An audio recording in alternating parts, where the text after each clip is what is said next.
Good morning, Gardenia! Happy Thursday. We got snow on the ground. Freak spring storm last night. Woke up quite to my surprise. There's about an inch of snow on the ground. Okay, maybe that's an Arizona mountain exaggeration. Half an inch of snow on the ground. You can find the picture on our Instagram at the Garden of Freedom. And I'm very excited to say today we've got another friend joining our community from the Adam versus the Man community coming out, watching from Ashfork this morning. Hey, there it is. CJ's got the picture up already. Look at that. So as of this morning, our friend Pat Rock is watching from Ashfork, just a few miles away from here. And after the show, will be coming to join me and do some chainsaw work and some get settled and spun up on everything we got going on here. So very excited about that. Got a cool show today.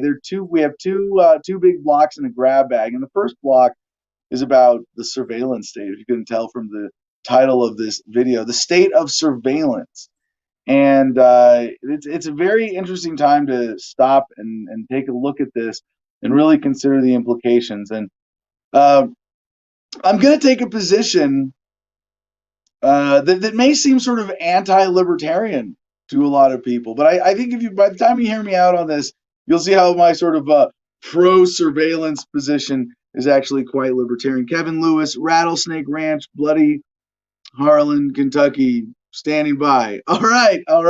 Hey, and there he is, Pat Rock, 420 Pat Rock. Good morning, Gardenia, and you will soon be saying that to the sunrise from Gardenia yourself, sir. Good morning, Illinois, 4545. And for the promotions for today's show, we're just going to say, hey, everything, AdamVersusTheMan.com, Patreon, buy merch, blah, blah, blah, blah, blah, CigarFederation.com, promo code Adam10, all caps, 10% off. But we're hiring, we're recruiting right now, interns, volunteers, and paid and commissioned positions. So check this out. We've got an ad up on my Twitter and a bunch of other places. But I made this flyer at the suggestion of our team for Adam versus the Man, since this week is CJ's last week as executive producer. He's being promoted to business manager, and Jim, this is his last week as co-host and his last week of missing so much work because he's got actual paid work he's got to do. But he's getting promoted to executive producer, and everybody mark your calendars. We are moving up 1 hour. That is from 9 to 11 Pacific time to 8 to 10 Pacific time starting next week, which will actually be 2 hours earlier for us here in Arizona, where we don't do this stupid daylight saving time the rest of y'all silly states who let government fuck with time itself. So that 2 hour change for us is going to make it possible for Jim to be a lot more regular here. So we are recruiting for the Gardenia Sovereignty Project, and it's a weird thing to say. I considered the idea of creating a micronation and going sovereign on my own land for years, but I never quite imagined being in a position to say, apply for a government job with me, Adam Kokesh. That's right, a government job in a new voluntary micronation. Very exciting project here with the Garden of Freedom, where we are planning on really building this out beyond just selling cool merchandise and saying, we're a sovereign nation. No, we actually plan on doing all of the sort of appropriate legal paperwork to say that, we are formally legally declaring our independence from the United States of America and claiming sovereignty by the exact same grounds that the United States itself claims sovereignty from Britain, right? And with a commitment, we're taking the American Revolution and doing it better, learning the lessons with a commitment to nonviolence. And so that's very important to this project as well. But we are very seriously developing a model that other people can replicate to assert sovereignty, assert freedom from the ground up, and with our own 10-acre paradise of freedom here in Gardenia. And Adam versus the Man, like I said, because of the promotion with CJ and Jim, we have Stephen McClure stepping up, who might be our co-host captain, and have a rotating group of co-hosts. That could be a lot of fun. So we're developing some of those things. We've got some opportunities here, and we really want help with social media and distribution.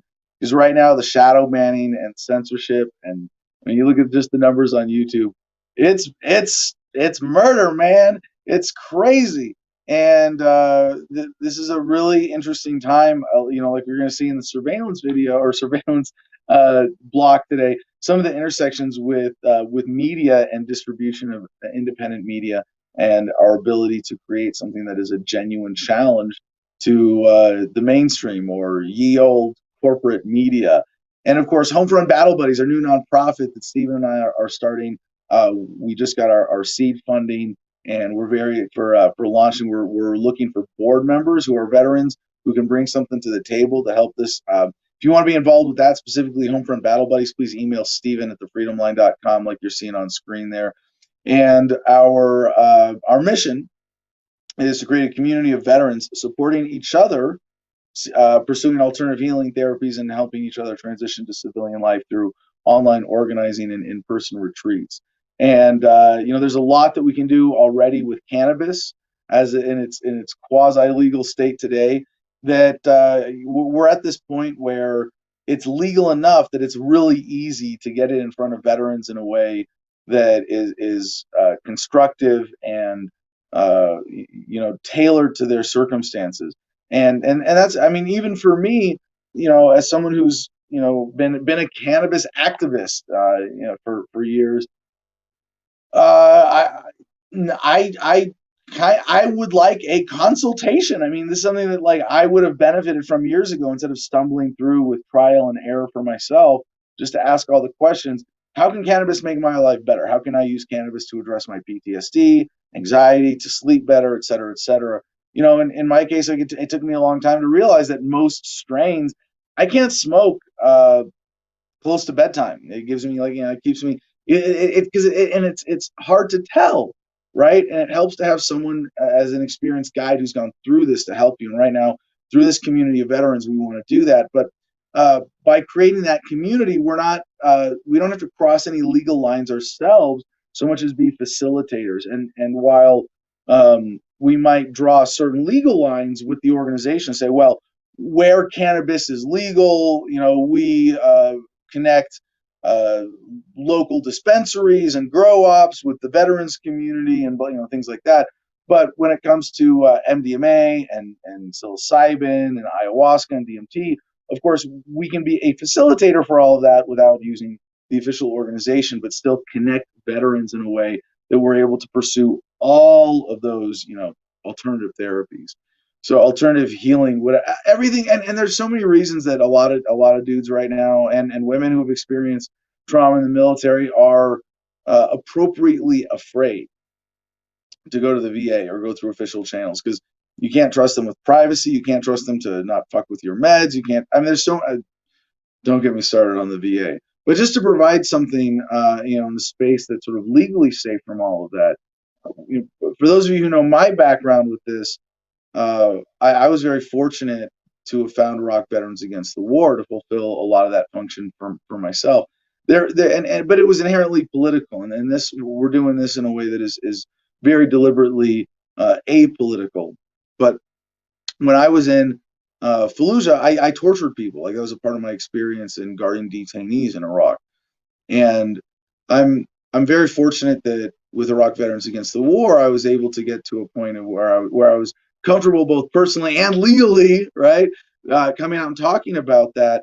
So for a lot of veterans, they are appropriately afraid of legal consequences of disclosing even everything and especially the traumatic things about their military experience with a VA shrink of some kind or with any kind of VA personnel. And even in my experience with the VA, I draw a line. Like I don't, there's certain things you just like, no, you step into that VA building, the wall goes up. You're not talking about that.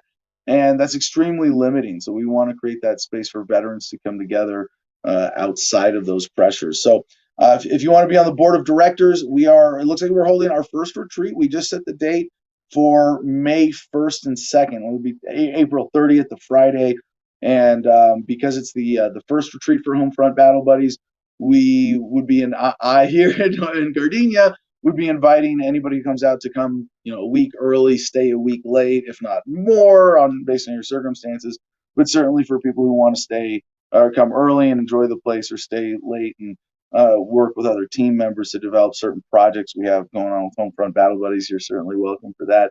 But we're taking applications for people who want to be part of the board of directors of the core team for Homefront Battle Buddies. And eventually we'll be, taking staff applications for regional coordinators and, other sort of organizational administrative posts, that are required to make this happen. So CJ is on the comments today, but he's also producing, so there might not be as many comments on screen unless someone from the Producers Club wants to kind of jump up here at the last minute. But we are taking calls, and so CJ is going to get that comment or that link to call in. CJ, you're really going to put that one up there. Thank you for your service, brother. Man, even at Home Depot, exchanging my chainsaw yesterday, day before, getting that. I take out my wallet and I show them my VA ID and I say, "Oh, by the way, do you mind hooking me up with the children with special needs discount?" And I go, "Oh, yeah, okay." Sometimes when they get it, not always. But then, I get to say, well, and when they say thank you for your service, you mean serving bankers, politicians, and war profiteers? All right, Peter Harris weighs in. Surveillance is just the start where it's right into a technocratic dystopia. Unless we unify against the sinister plans of the elites, technology should be serving us as opposed to facilitating oppression. That's the perfect way to start our surveillance state segment, or state of surveillance. State of the. I went back and forth on titling the show today. Is it the state of surveillance or the state of the surveillance state? Like the police state, the surveillance state. Well, it's much more complex than that. So I think the state of surveillance as a whole, at least in America, but really this is looking at global trends in technology and corporatism and law enforcement that all intersect in this. And I'm going to start this block with a horrific but positive story about surveillance from the smoking gun. Hey, GI Mary Jane is with us. I love your answer to thank you for your service drop. Yeah, that's fun. So from the smoking gun, man witnessed mother's assault on webcam. And you think about it, you go, wow, like witnessed. Now, the thing is, that headline doesn't tell nearly enough of the story. And of course, they've got a mugshot here, mean-looking, middle-aged, bald black dude in his mugshot, deadpan in the camera. But this story, you'll see why in just a minute, is actually a very positive one. An employee of an assisted living facility in Minnesota has been charged with sexually assaulting an 83-year-old Alzheimer's patient, an attack that was witnessed remotely by the victim's son, who had set up webcams in his mother's room so that he could monitor her well-being. Investigators allege that Olabamidele Bawaji, 52, raped the victim Monday evening in the woman's room at the Pillars of Mankato in Mankato, a city about 80 miles from Minneapolis. Bawaji, seen it right, has been charged with a pair of felonies for allegedly having sexual contact with a mentally impaired, mentally incapacitated, or physically helpless individual. According to a probable cause statement, the victim's son told police. Just as an aside here, in terms of like real crimes, yeah, that's a real crime.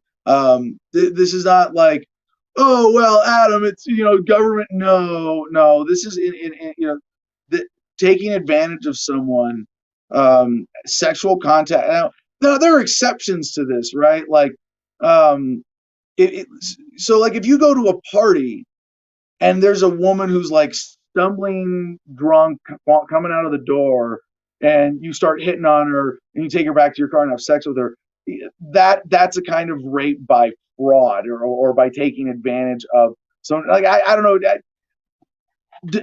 Does the word rape in the legal sense technically apply? I don't really care. It's clearly an ethical transgression to take advantage of someone who's incapacitated like that. Now, exceptions would be like you and your wife get drunk and have sex, or one of you is drunk and the other isn't, but you're in a regular sexual relationship. And we could pick this all apart in ethical philosophy. But I just want to make clear that, or like if say two old people get old together and one of them starts going senile and the other one doesn't know what's going on entirely, like yeah, not the same as a worker in an assisted living facility taking advantage of an 83-year-old woman. And it gets worse, though. It gets worse. So, according to probable cause statement, the victim's son told police that he received an alert Monday evening from the streaming camera in his mother's bedroom, one of several that are typically used to check on the woman and observe that she is well. So, this is actually a really good thing. And this is where I want to start this technology surveillance state segment with the technology being used to stop a crime. So, prompted by the alert, the man reviewed footage from his mother's room and saw Bawaji address the victim and sexually assault her. The attack ended when the victim's son, quote, spoke to Bawaji through the speaker function of the CCTV camera, telling him to stop. Bawaji, cops say, then slowly stopped assaulting victim one and left the apartment. Now, this takes me back to the headline: Man witnessed mother's assault on webcam. It sounds like some dystopian, horrific scenario where, like, he could see it, but it was helpless and just had to watch his mom get raped. Like, wow. And that would be if that was the case. But he could have, even if he didn't have the ability to speak through the camera to the assailant, he could have called the cops. He could have called the staff or other staff or someone at the or security at the facility. There are other ways of intervening. But this headline should not be "Man witnessed mother's assault on webcam." It should be "Man used webcam to stop mother's assault in progress." And you put it in those terms, that's awesome. Holy shit. Now, of course, to the woman who's the victim here, if she's aware of what's going on, this could be a truly horrific experience for her. So I don't mean to belittle that at all. But in terms of accountability for someone in the course of committing a crime, this is amazing. And it's not just that it's in this case. I mean, let me finish the story, though. Many webcams can forward alerts upon detecting sound, motion, and even unfamiliar faces. Now you go, wait a second, unfamiliar faces. You're talking about facial recognition, facial ID on private security cameras at home. Like, yeah. And the thing is, this is not a violation of privacy at all. If you're in a private space, if you're coming into someone else's private space, I mean, think about this for a home security system, right? Imagine you travel and you want your house to be safe when you're gone, and you've got maybe a wife and kids, or a husband and kids at home, or whatever family situation, parents, grandparents living at home, and you have people coming in and out of the house, right? You have maybe you have a maid, you have babysitters, you have maybe a nurse assistant for your elderly parents, grandparents living there, and it creates a kind of vulnerability where someone could kind of sneak into your house and who knows what they might do, right? And I'm not here fear mongering, because the actual point of this is the deterrence effect. But imagine you could have your security cameras programmed just for facial ID for the people that you wanted to have a pass to come into your house. I mean, how cool is that? You don't need any security, like any kind of physical security for your house, if you have a facial recognition camera at your door that just sets off an alarm anytime who doesn't have a pass in your system comes to that door, or with a mask, right? That's pretty cool. Now, there are obviously problems with law enforcement and the intersection there, and how this is handled even in a case like this. And it's very unfortunate that still the ultimate arbiter of so many issues in criminal situations is government, is police, is your local district attorney or county attorney, or whoever the prosecutor in your particular situation might be. And if you're the victim here, do you get compensation? And I think back to my story where, I got a judgment against the dude for what, $5,000-$6,000 for damage he did to my motorcycle when he stole it and then got caught. And I never got any of that. So does this get us closer to justice on that side of things? Not yet, but think about the deterrent effect here. And if you've never looked into this, uh, the crimes in America based on taking advantage of old people being vulnerable are widespread and shocking to the conscience and truly horrendous. And if you think about this situation here, does the rapist in this case? Do you think this was? Well, hold on. I got to finish the story. After being contacted by the victim's son, cops questioned Bawaji, who reportedly confessed to the assault and admitted knowing that the woman was a vulnerable adult. Bawaji also admitted to raping the woman last month, cops noted. Now, police confession, who knows how reliable that is? Obviously, the guy wasn't smart enough to lawyer up here, but if this is true, admitted to raping the woman last month. Well, guess what? Now those rapes stop. Despite these admissions, Bawaji claimed that it was the victim who initiated the sexual assault. Police described the victim, who had no pajama bottoms or underwear on, as confused and unable to recall if she had been assaulted. So think about how many other assaults and rapes are going to be prevented, not just like by this story and this getting out, or this case of this guy actually, being a thing in, nursing homes that or assisted living facilities where everybody's going to know now. Like, no, you don't get to do that. Like, no, there are cameras in every room. You don't get to do that. Now, here's where we get sort of afraid of this, and there is, I do think there is a reason to be concerned, or at least self-conscious, that you're being watched all the time. But it's a matter of like who and what is doing the watching. And at some point, with cameras everywhere, no one's really watching but the computers or people who want to zoom in and look at a specific thing. So GI Mary Jane has to weigh in on this unfairness of the drug war. Yeah, I bet he gets less time in jail than he would for weed. Maybe not at this point, but yeah, certainly in the past, yeah, you could get away with sexual assault of a vulnerable person and do less jail time than you would for cannabis possession. And in some states, that's probably still true. But to this bigger issue of security cameras everywhere, I mean, in a way, maybe it's a weird impulse of mine. Like I know that in my bedroom, like right now, I don't really want a security camera unless it can go to a private server, and it's only for records, I suppose, that like only I would have access to, maybe in that situation. But for my home security system, and there are people who would say, I want my privacy bubble to be my whole house, and they might say, I don't want any cameras in my house. I want cameras from my house pointing outwards. Anybody comes in, like invades, whatever, there's record of that. But in my house, that's a private space. I don't want any cameras. Well, then you better cover up the camera on your laptop and on your cell phone, and figure out a way to make sure that that's not coming into your house as well. You better not get an Alexa or whatever other voice activated, because those are there, and what they are doing is creating a collection of data of the environment, whether it's camera, audio, whatever, and sending it to the internet. And there's right now, there's no way to guarantee that can be secure. And I'm not saying because the technology's not there, because the government's still there. That's right.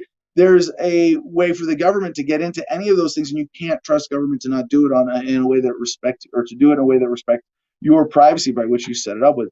In a sense, you can get a company to do that because they would be accountable to you as a customer and their customer base, and would be accountable to the market to have the integrity of honoring their agreement. So, like, if you sign up, then for a private security firm to have cameras in your house and to monitor it and things like that, then you get to set the parameters of who has access when, right? So you might have, for example, a blanket privacy thing that says, hey, I want you to monitor all the cameras in my house. I want you to store all the video footage for later. But unless the AI, you have an AI, artificial intelligence thing watching it, unless it recognizes an unauthorized face coming into my home, unless it recognizes there's a fire, unless it recognizes there's a medical emergency, no one gets to see in my house, no intervention. Or you might have other more specific rules about that. But the technology is actually almost there. The only thing that I think is missing is, and it's not the technology, it's really the implementation. The only thing that's missing is the systems of encryption and access. And when government can come in the back door at any time anyway, there's less incentive for that. But there was the massive camera hack that we covered yesterday, the day before. And a little follow up here, though. This is from the Washington Post via newstimes.com. Massive camera hack exposes the growing reach and intimacy of U.S. surveillance. In one video, a woman in a hospital room watches over someone sleeping in an intensive care unit bed. In another, a man and three children celebrate one Sunday afternoon over a completed puzzle in a carpeted playroom. The private moments would have, in some other time, been constrained to memory, but something else had been watching an internet-connected camera managed by the security startup Verkada, which sells cameras and software that customers can use to watch live video from anywhere across the web. With a single breach, those scenes and glimpses from more than 149,000 security cameras were suddenly revealed to hackers who had used high-level login credentials to access and plunder Verkada's vast camera network. And they actually got in with a password and got access, and they were able to cover it up, and not cover it up. They were able to secure it, and but for the time that they had access, the hackers were able to just look around at any of the cameras on the system. As one of them said, quote, "It still feels incredibly surreal, the amount of foothold I was able to gain from this." That's the irony of this whole thing. All the cool features they provide for security are exactly why everything broke.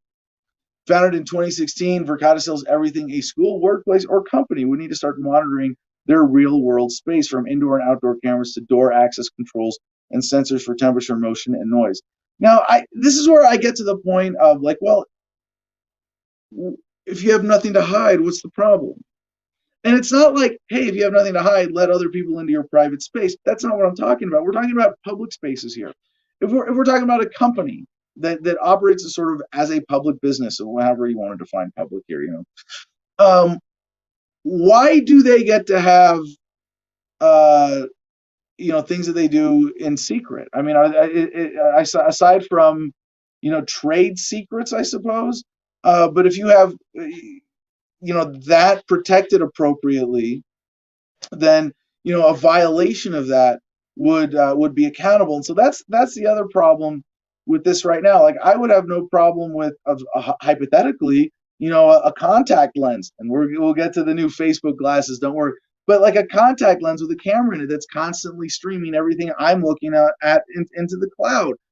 As long as I trust that access is only going to be used in my best interest, we shouldn't have a problem with that. I don't have, do I have anything to hide? I mean, what I have to hide from is from criminals. And you should have the right to hide and to have private spaces with no cameras. I think that is absolutely essential. But you don't have a right to project that anywhere else into the rest of the world. All right, we have a super chat. Caller Nygaard weighs in, I need a constitutional amendment for privacy rights. No, you have one. The Constitution is a failed. No, the Constitution that we live under today is the charter of a criminal organization and the product of a coup against the legitimate Constitution, Articles of Confederation, which were in place beforehand.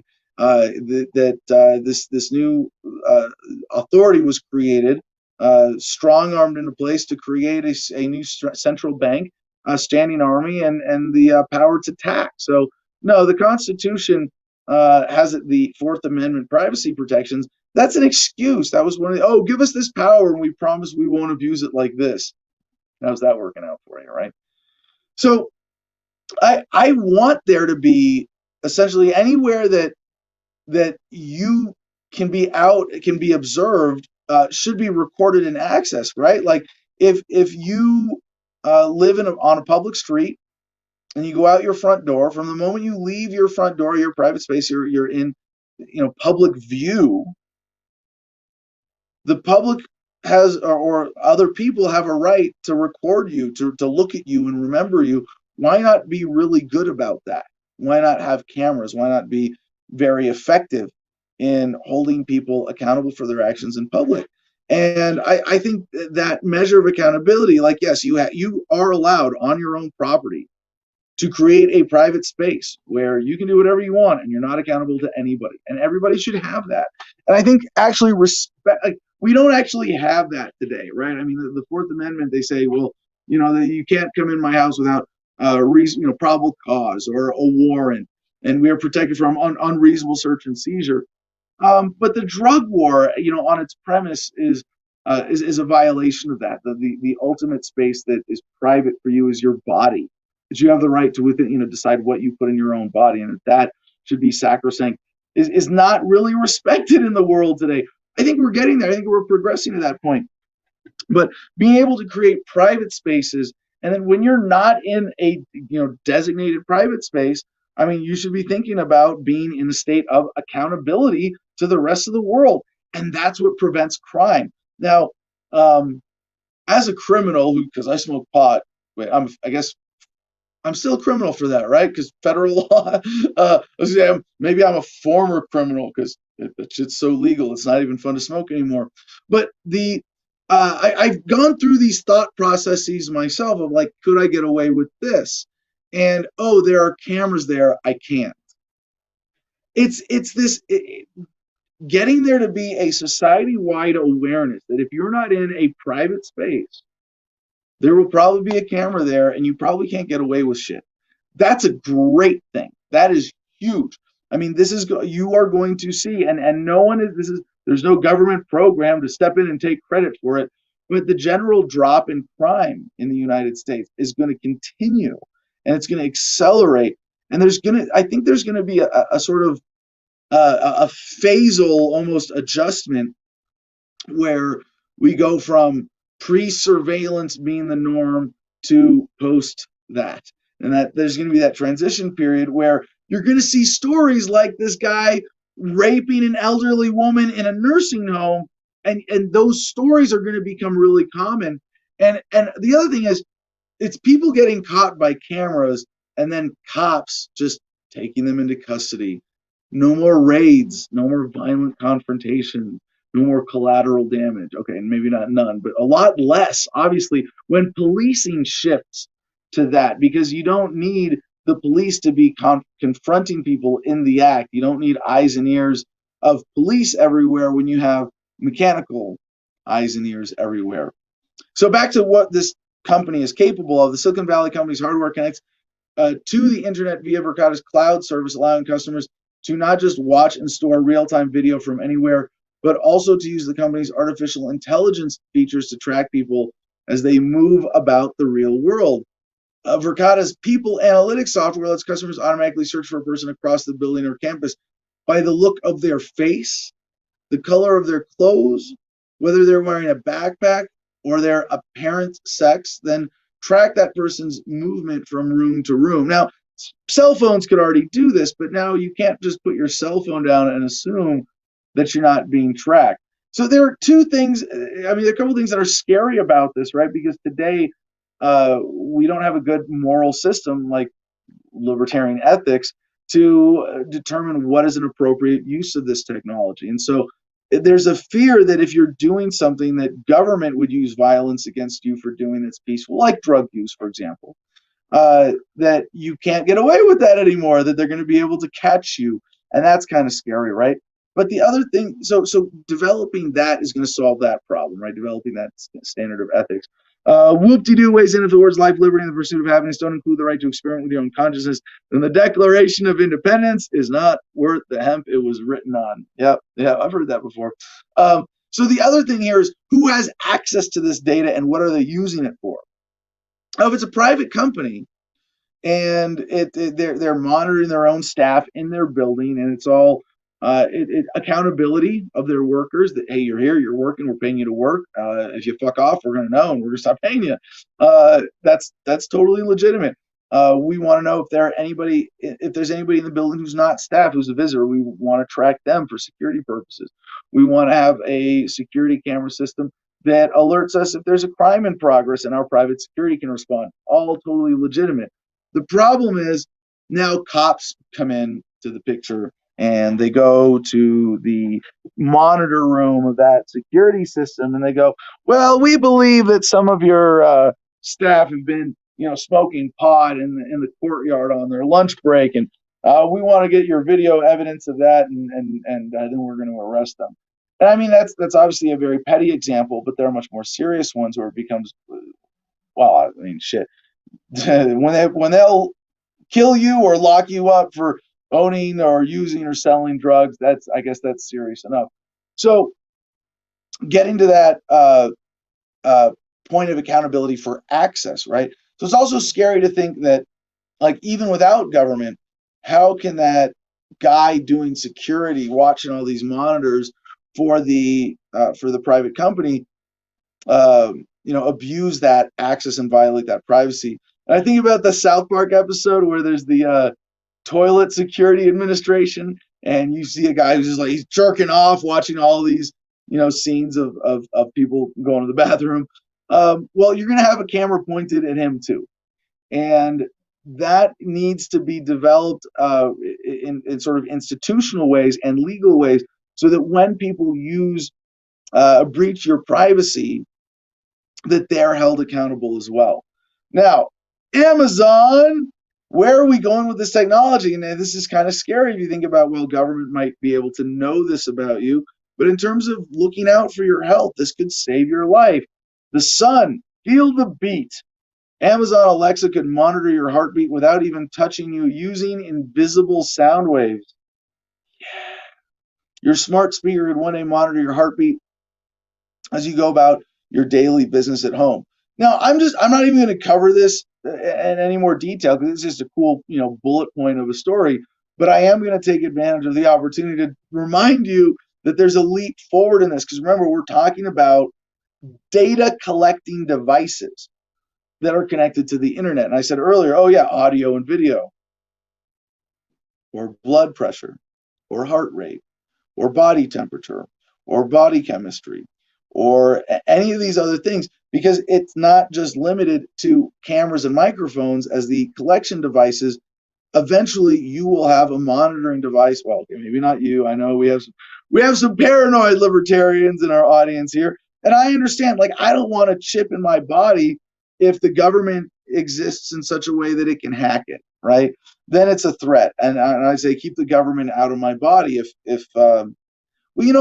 That's not even a fair line to draw by itself. You still have to make a subjective analysis, because I could say I've got the government in my body already, albeit in a minute, insignificant way.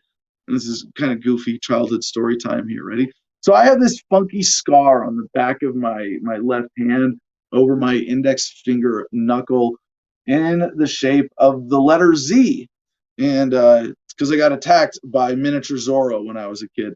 No, there was an incident where I was with a babysitter and helping prepare for dinner. She wanted me to cut carrots in half lengthwise. I don't know why. So I held the carrot upright in a loop in my thumb and forefinger, and then bam, down with the knife right onto my knuckle, and I severed the tendon. And if you ever meet me in person, you go, Adam, I want to feel the metal in your body. You just put your finger over the scar. I'll move my index finger. You can feel where there's a little bit of surgical steel. The Z is from the doctor cutting to lift up the flaps of skin and pull the tendon together and sew it together. I was out for all of this. But if this is a piece of metal in my body that government dictated how it went in, the exact composition of the metal, but obviously it's not like they can control me through it at this point. I don't know, unless they've got some Magneto mutant who's going to suck it out of my body, although I don't think they would. Yeah. All right, we're getting a little silly here, right?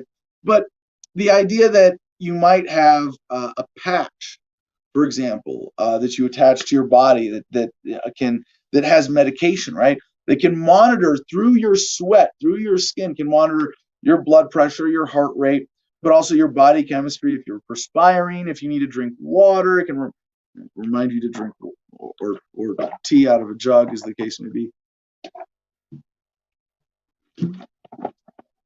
And if you have a health event that requires emergency aid, not just medication being shot into your blood through that little patch, um, wouldn't you want that patch to be connected to the internet to be able to alert someone to call um, an ambulance drone to come and land and unclog your heart valves or whatever the case may be? I mean, a lot of these things sort of become insignificant problems as the technology develops. So, like the example of assaults. I mean, why do assaults happen and rape? I mean, aside from the fact that like the actual root causes, but they happen because people think they can get away with them. With this level of accountability coming, it's just like it's not going to be a thing anymore. Now, again, the double-edged sword cutting towards government on the shorter end or shorter edge, is very concerning, because if we get to this, full surveillance state, um, it might be that government is in a unique place of not being accountable. However, uh, as we have already seen a major I mean, let's stop and appreciate how much less violent cops are today than just even 20 years ago, because of smartphones, because everybody has a camera in their pocket that they can connect to the internet at a moment's notice. That is an exciting accountability technology when you think about it, used against police that way, or used to hold police accountable, not against police necessarily. And for all the times that cops lie, I mean, I like body cams and cell phones are really just the start, because cops still have lots of, private places where they're able to do horrific things and then lie about it in police reports and to judges in court. So the prevalence now of private security footage, doorbell cams, home security, means that when cops enter a home, it's in the back of their mind. Well, is there a security camera on this house? Oh, it's a poor house, poor neighborhood. Probably not. We'll be okay. But what about when in poor neighborhoods everybody can afford security cameras too? Well, then cops aren't as free to harass poor people in their homes. Now, quick little follow up on Amazon, considering the Alexa story from The Guardian via Yahoo. 14-hour days and no bathroom breaks. Amazon's overworked delivery drivers. And this is the kind of thing we really have to look out for with corporatism, is that it's the economic squeezing out of people, or squeezing into shitty jobs to work for the man in miserable conditions like this. And I don't want to say like people shouldn't have this job, but if you can, do what I've done here, if you can say, develop some, business for yourself, or passive revenue or income from something other than a day job, we're going to have self-driving cars that much sooner. And this is possible. The corporate giant concentration of wealth and power that is Amazon and Jeff Bezos is made possible because they're going to they are able to put the employees are in such a desperate economic situation that they will work. Well, here it says 14-hour shifts were common because delivery service providers wouldn't allow drivers to return any packages from their routes. And the pressure to meet delivery rates meant Myers used a plastic bottle to go to the bathroom on a daily basis. And of course, they have cameras trained on their drivers. Now, we've covered stories in the past about how over the course of this pandemic, we have been able to trace Americans' movements through their cell phones. And we could see various charts of people leaving the home for various purposes in various parts of the country. And a lot of the state, I think it was AT&T, made a major chunk of their data public. But now we have another interesting story related to this. And again, I just want to point out, like, this technology is already there. And government can already use it against us. Let's really employ the technology to its logical conclusion so it can be used against government the same way. Americans have started leaving home even more than before the pandemic, cell phone data shows, from Washington Post via Cron.com. Americans have been leaving home more often than before the coronavirus took hold, reflecting a pent-up desire to venture out as new cases have declined, according to University of Maryland researchers tracking the movement of cell phones. The number of daily trips per person when a cell phone moved more than a mile from home had hovered around 90% of pre-pandemic levels since rebounding over the summer.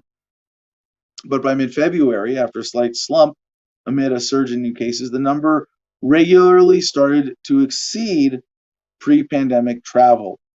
And make no mistake, the engineers of these policies, and members of Congress, the Senate, or the high-level government officials, or the corporate muckety mucks who get to set policy through the politicians, they're watching all this stuff. They've got command centers with monitors and tech experts going, hey, so we've got these new headlines about the new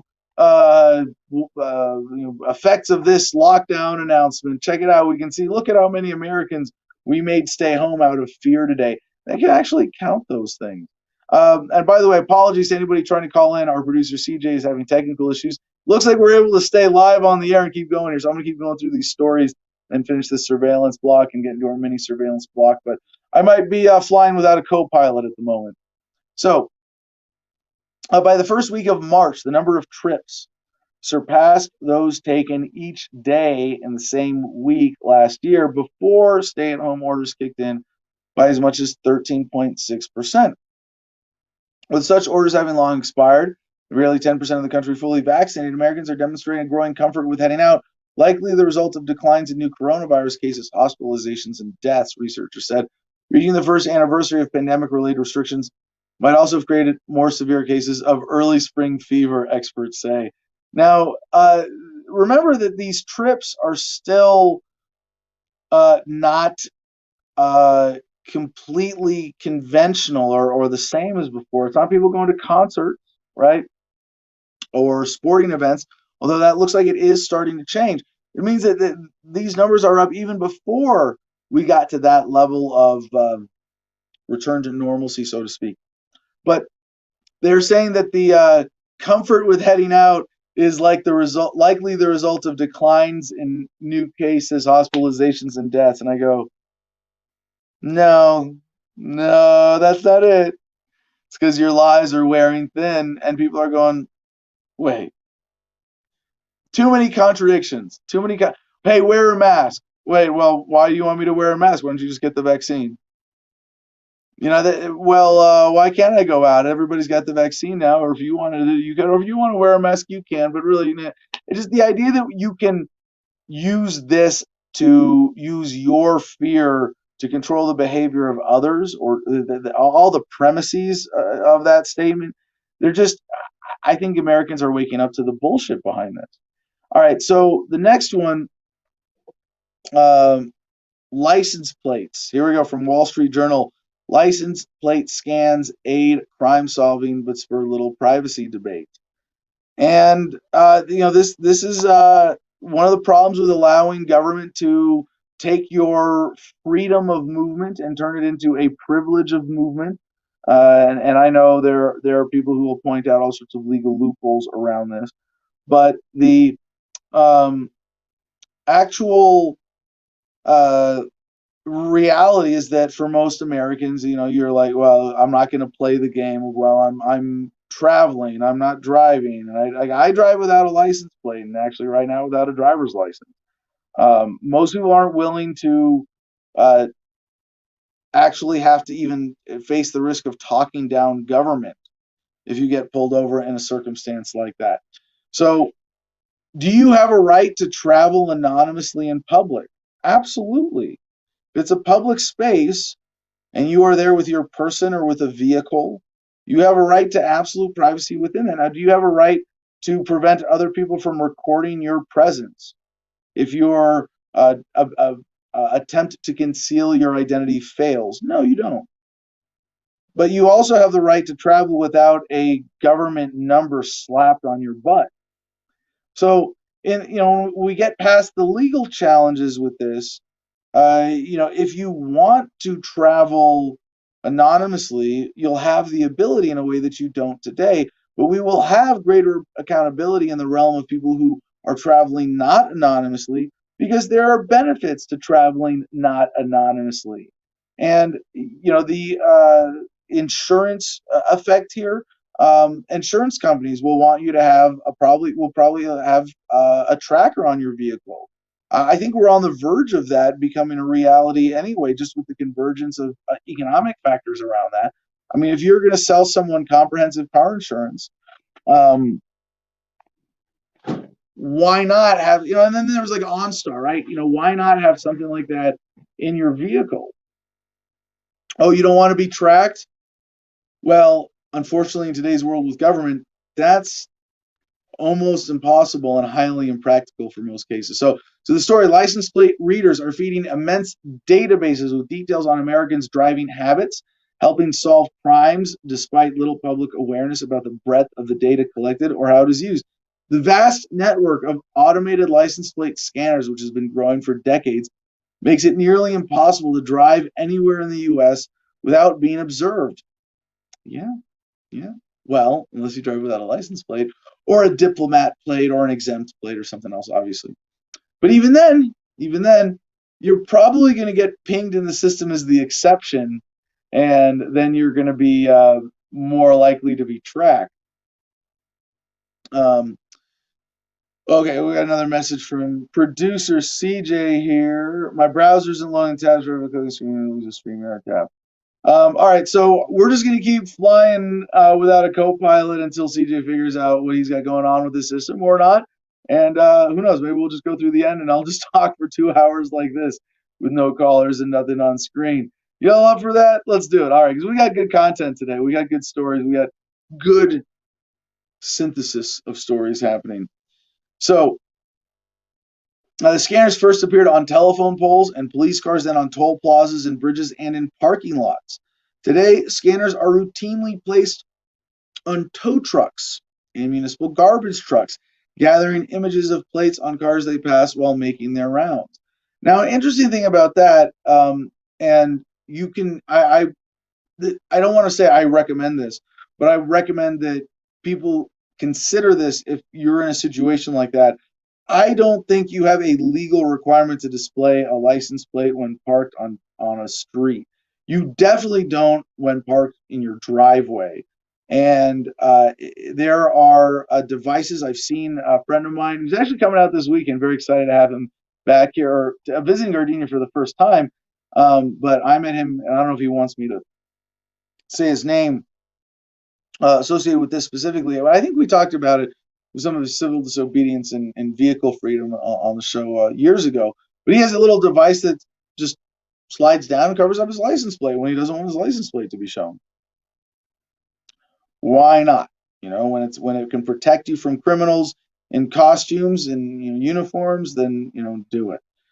The scanner data has become a key tool for law enforcement, from local police to the Justice Department, requiring no warrant to access. And in a sense, you shouldn't have to have a warrant. Like, a private security firm should be able to, hey, it's public data. You're driving around in public with an identifying tag. Why not? Now, is that identifying tag something that publicly identifies you? I mean, if you want to drive around with a mask on and no license plate, are you asserting your right to drive in travel and in private? Yeah, but you could still be found out, at least if you're leaving your house. But there's a balance that needs to be struck here that you can't do with government in the way, because like I said, accessing this data, should you be able to, should anybody be able to just follow you around or look at you without you knowing about it digitally? No, if you access this database at all, like maybe I have a public right to say, well, I want to go look at this public plaza, and I want to know what vehicles drove around and what people were in this public plaza at noon last Friday, because I think someone stole my wallet. I'm not sure, but I want to review this public information and see who was there then.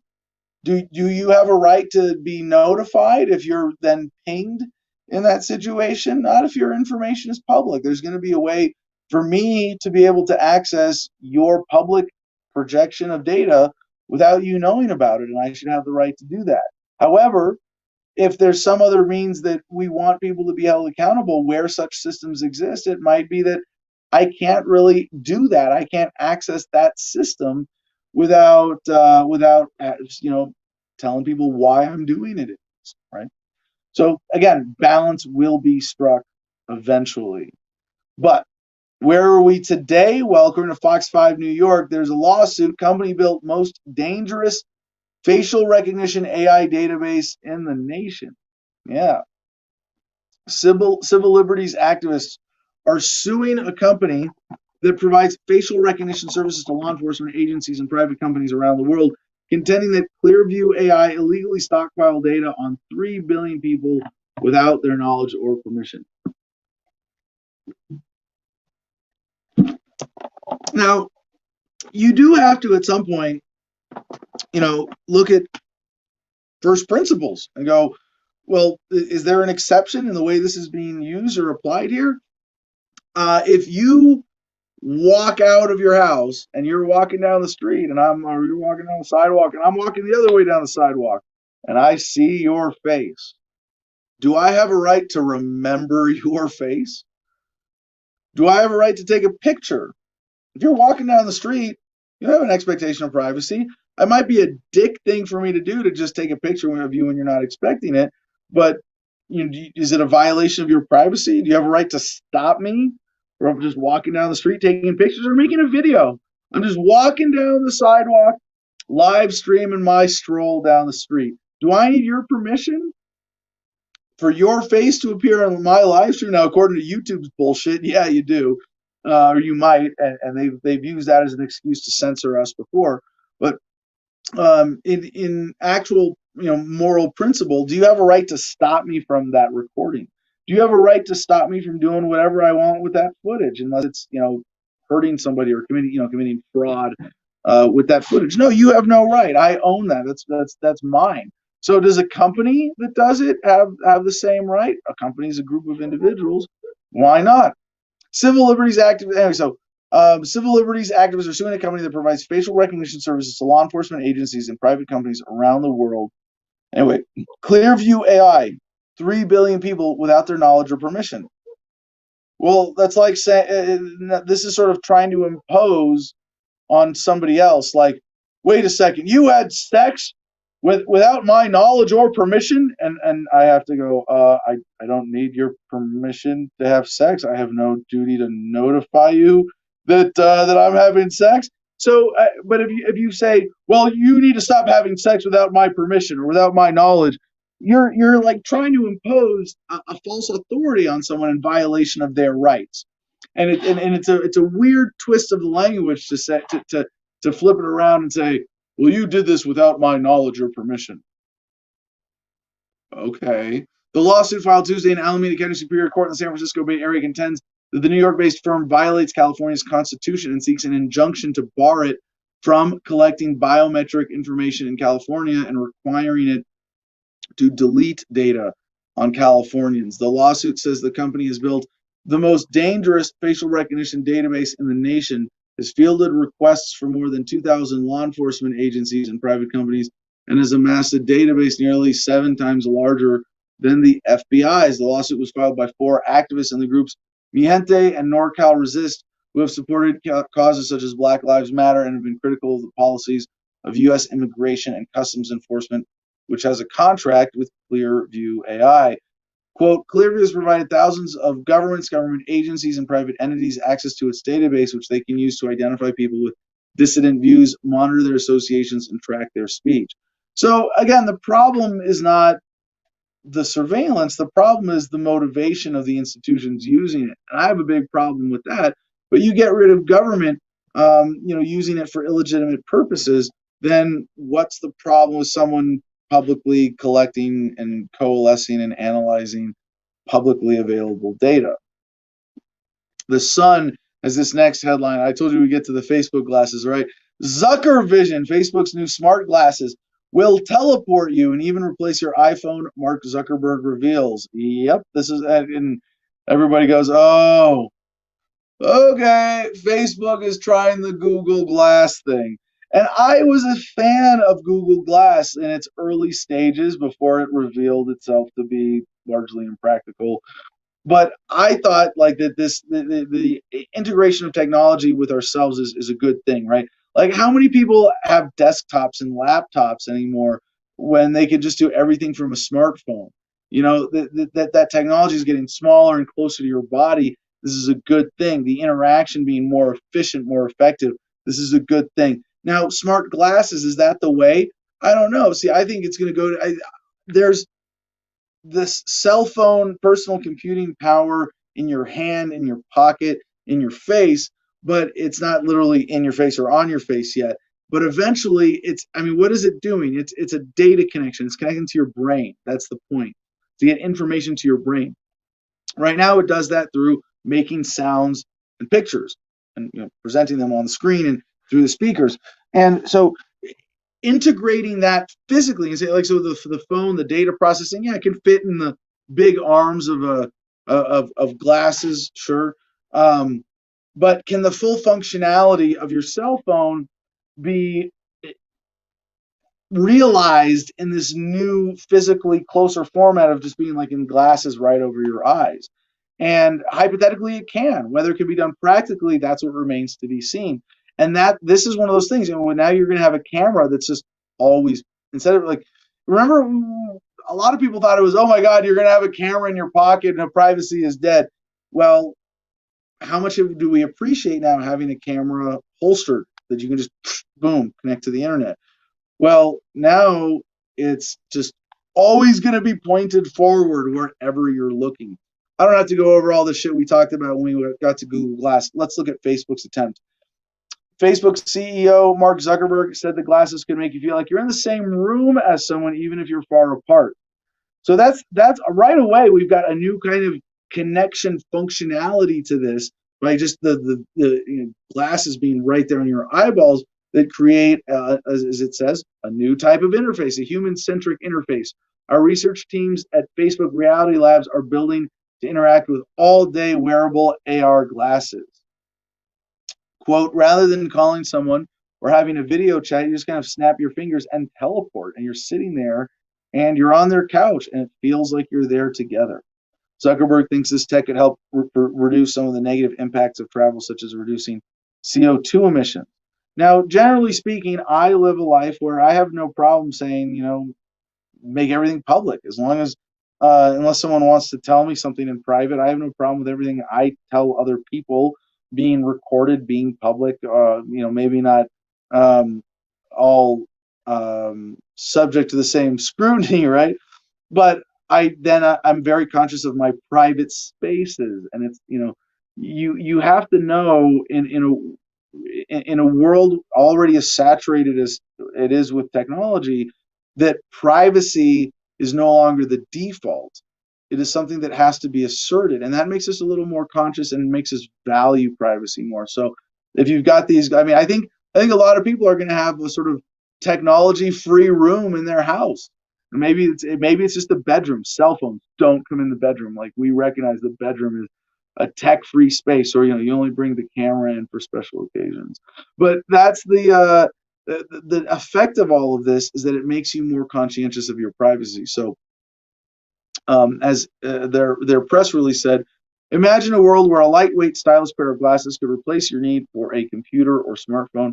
You'd have the ability to feel physically present with friends and family no matter where in the world they happen to be, and contextually aware AI to help you navigate the world around you, as well as rich 3D virtual information within arm's reach. While this does sound a lot like science fiction, FRL thinks this is very much our future, and that smart glasses could change our relationship with computers.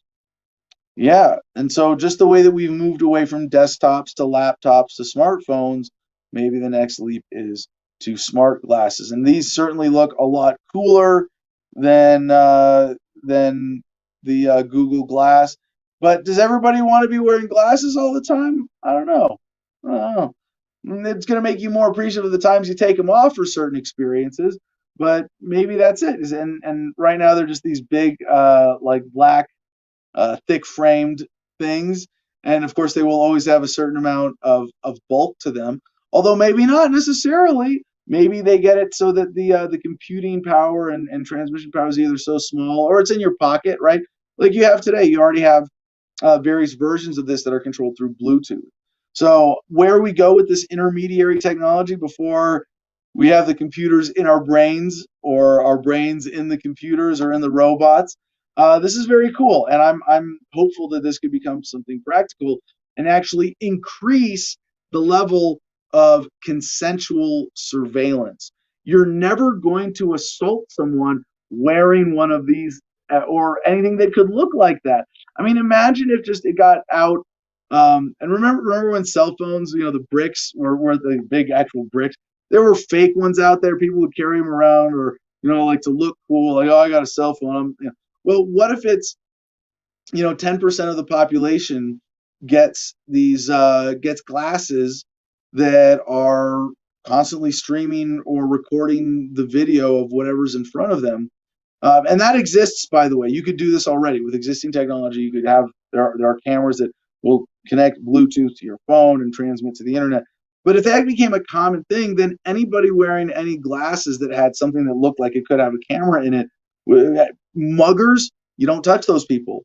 You're in a bar and drunk, and maybe you're about to get stupid and punch somebody. Oh, he's got those glasses on. If I do this, I'm gonna be screwed. No, I can't get away with it. Forget it. Like that deterrent effect comes to the next level with cameras being all the more prevalent. And I think just look at like holding cops accountable with cell phones, huge. So again, that going to the next level, I'm excited for it. I wear sun if these things have if they look cool. So if let me think. What would it take for me, like stylistically, practically, to want to wear these? Because I probably still would just for the functionality. But what I would want right away is, first of all, you gotta have sunglasses. Either maybe they're clip-ons, right? You wear like a clip-on, shaded, reflective thing on top, and you can do that when you want when instead of wearing sunglasses. Maybe the computer device and the lenses are the core of it, and you have different frames like skins that you snap onto it. There's a lot of cool places this could go. I'm looking forward to it. But another story we got to point out about some of the vulnerabilities in the current system from Reuters: at least 10 hacking groups using Microsoft software flaw. Space dash researchers. Weird headline.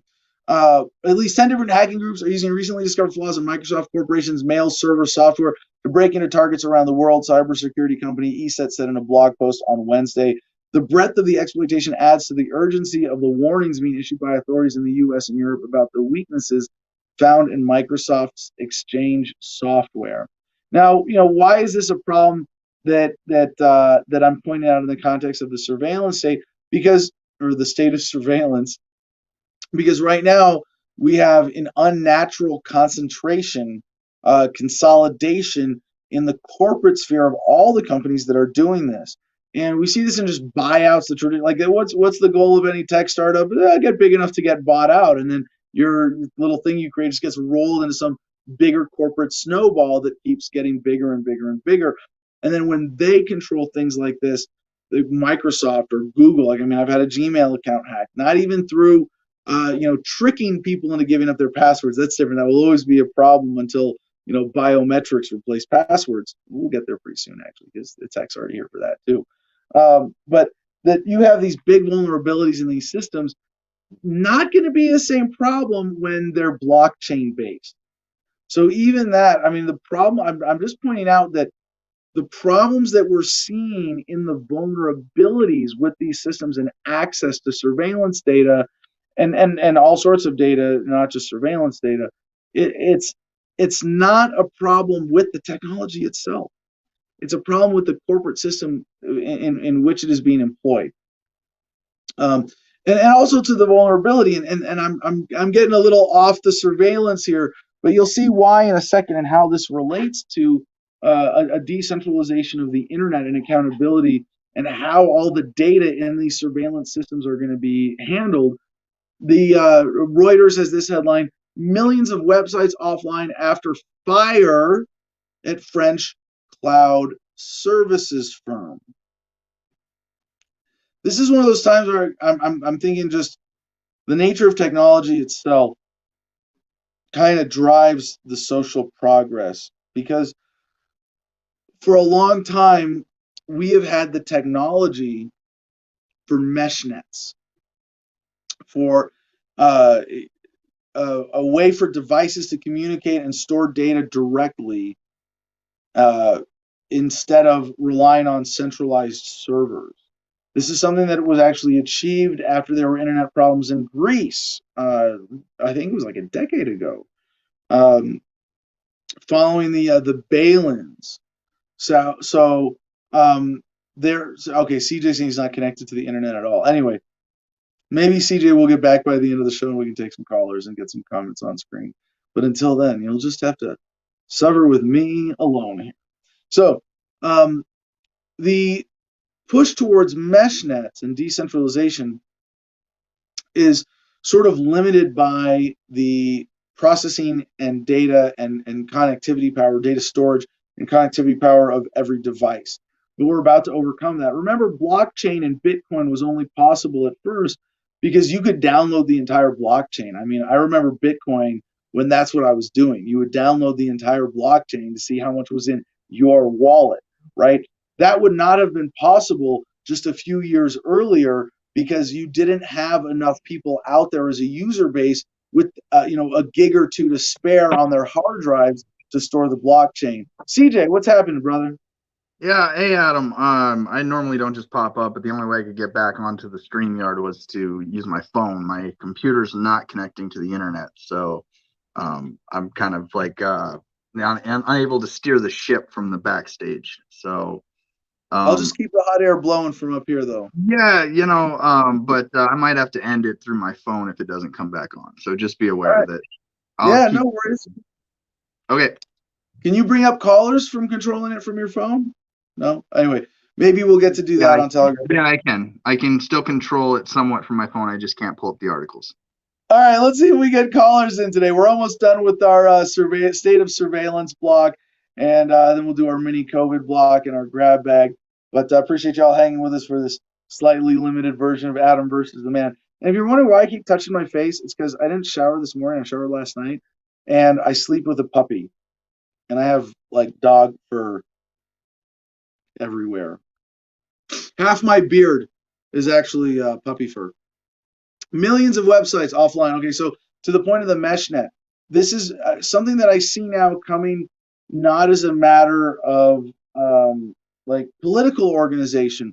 Like a lot of people are involved with blockchain, Bitcoin, other technologies because they're motivated by the ideology. They see the potential to change the world. They want to develop something that's going to change the world. They don't nearly care as much about their personal enrichment coming from that.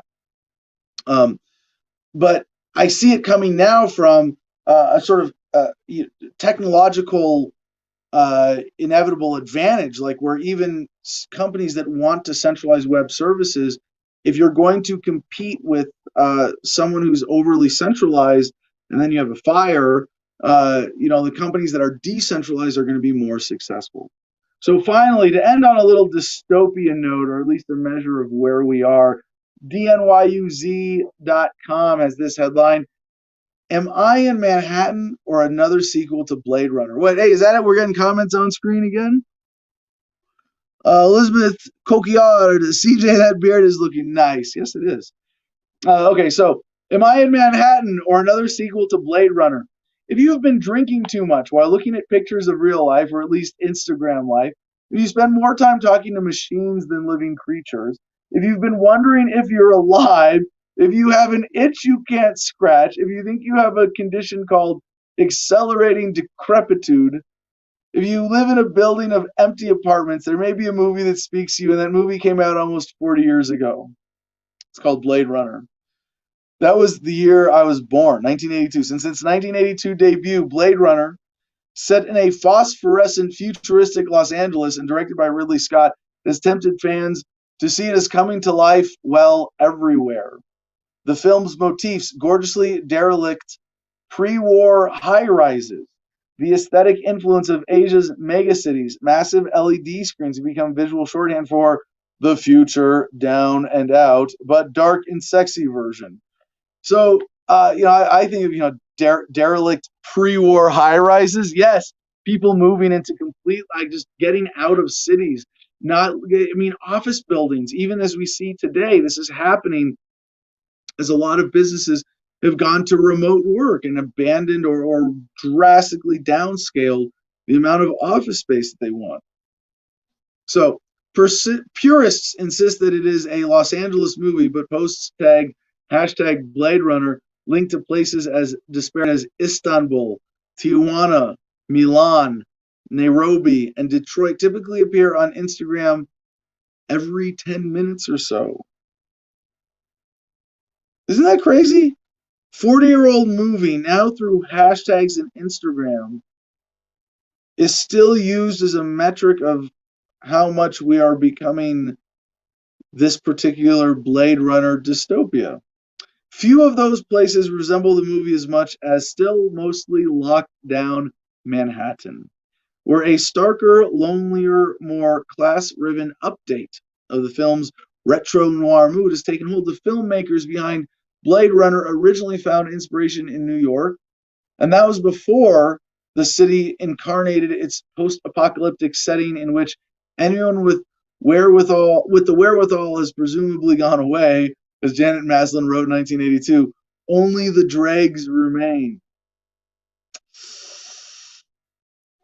That cuts deep. Adrian Benepe, the former New York City Parks Commissioner and current head of the Brooklyn Botanic Garden, sees creeping Blade Runner syndrome everywhere, from the clogged skies over Manhattan to the subways, which he rides to work every day from his home on the Upper West Side. As he said, quote, "They're empty. I've been alone many times at rush hour. It's eerie as hell." He also finds the movie prescient in its depiction of a world saturated by intrusive, omnipresent advertising.